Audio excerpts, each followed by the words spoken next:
Chapter 4 The Victory of Kamasura. Om Shri Ganeshaya Namaha. Adishakti continued the narration of the story. Once the valiant Daitya king Kamasura was happy and said to Bali, Ravana and other chiefs, he said, "What I shall tell you is in our welfare. See if you are convinced. I shall conquer the Brahmand with the powers of the boons granted to me with your help and under the aegis of Shukracharya. If I do not follow this path, the boons will be rendered futile. We can never be defeated." Hearing the Daityendra Kamasura's words, everyone became happy and they saluted him. The chief Daitya said, "What you have suggested is undoubtedly true. We all agree with your views. O eminent king, we shall defeat Indra and other devas. O Daityendra, there is no one comparable to you in valiance in this whole universe. You are also supported by Shukracharya." Thereafter they all went to the eminent strategist Shukracharya and bowed to him. They performed his puja and along with him advanced for battle. Their fourfold army consisted of elephants, chariots, cavalry and infantry of innumerable soldiers. Kamasura, as the chief of the army, was comparable to a brilliantly shining moon in the galaxy. Brave soldiers were mounted on different types of vehicles. They were armed with weapons and trees. Kamasura's army was vast and immeasurable and could be comparable to the unfathomable expanse of an ocean. Which king would dare to fight an army led by asuras like Bali, Ravana and others? Many of the kings surrendered. Some of them fled from the battlefield. Some renounced their kingdoms and exiled to the forests, while others succumbed. In this manner, Kamasura gained victory over the 7 continents of the earth.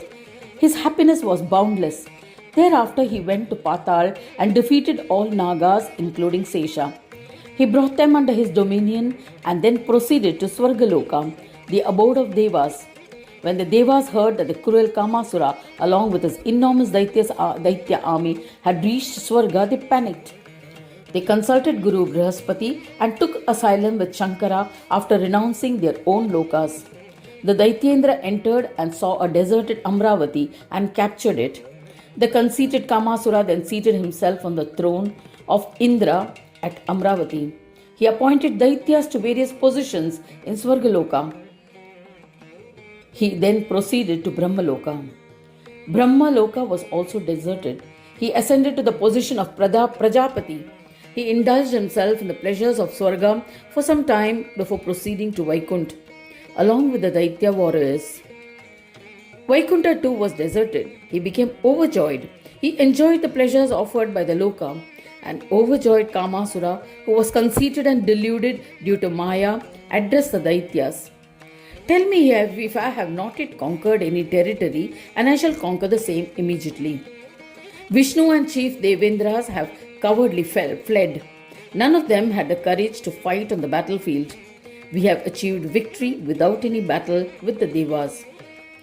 At that time, a valiant Daitya named Sambara, inspired by the words of the Daitya king and being a well-wisher of the Daityas, said, "O King Kamasura, Mahadev's abode, where all the gods and devas have taken shelter, is yet to be conquered.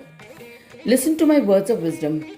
Even though you may feel grateful to Shiva for having granted you the boons, he has not obliged you. It is the duty of devas to grant fruits for our actions. Know that it is their dharma to do so. Otherwise, the devas will be destroyed. The entire universe is supported by karmas. You too have attained a powerful position due to your karma. There is no doubt about it. We are all bereft of such penance, and hence we are under your command. Therefore, win over Shambhu with the help of the Asuras. Shambhu is the chief of Devas. Hence, he is our enemy. O eminent king, the Vedas have always differentiated between Devas and Asuras. Shiva is a Deva. Therefore, how can he be a benefactor of the Daityas?"